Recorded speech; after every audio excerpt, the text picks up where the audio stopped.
ஆத்ம வணக்கம். ஆத்மபிதா சுவாமி சிவானந்த பரமஹம்சர் அவர்கள் அருளிய நமக்கு ஆகாசம் சிரசு.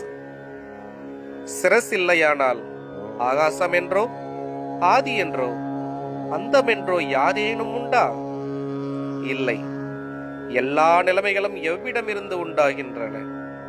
அவனவனது சிரசில் இருந்தாகும். நமக்கு பிரகாசிப்பது சிரசில் இருந்துதான் என்பதற்கு மற்றொரு உதாரணம் இதோ. ஒரு மாடி வீடு.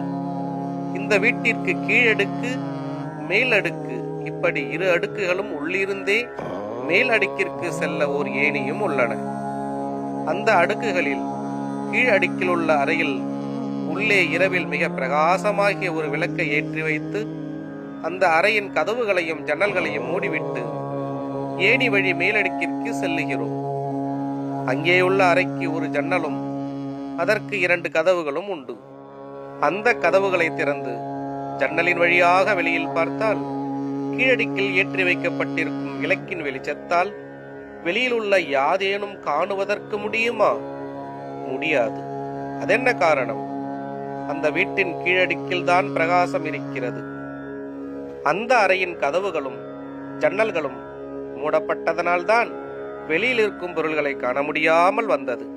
இப்படியே நமது இந்த சடத்தை ஒரு மாடி வீடாக ஒப்பிடவும், அதாவது கழுத்திற்கு கீழ்ப்பக்கம் கீழடுக்காகவும் மேல் பக்கம் மேலடுக்காகவும் ஒப்பிடலாம். இதில் கழுத்திற்கு கீழேயுள்ள கீழடுக்கினுள்ளில் பிரகாச வஸ்து இருக்கிறது என்றால், கழுத்திற்கு மேலேயுள்ள மேலடுக்கு வழி வெளியே பார்க்கும் பொழுது பிரகாசத்தை காண முடியுமா? காண முடியாது. அது எதனால்? பிரகாசமானது கழுத்திற்கு கீழேயுள்ள கீழ் அடுக்கினுள் இருந்ததால். அப்பொழுது நமக்கு எங்கிருந்து பிரகாசிக்கிறது என்று வெளிப்படுகிறது? கழுத்திற்கு மேலேயுள்ள மேலடுக்கில் இருந்து. ஆத்ம வணக்கம்.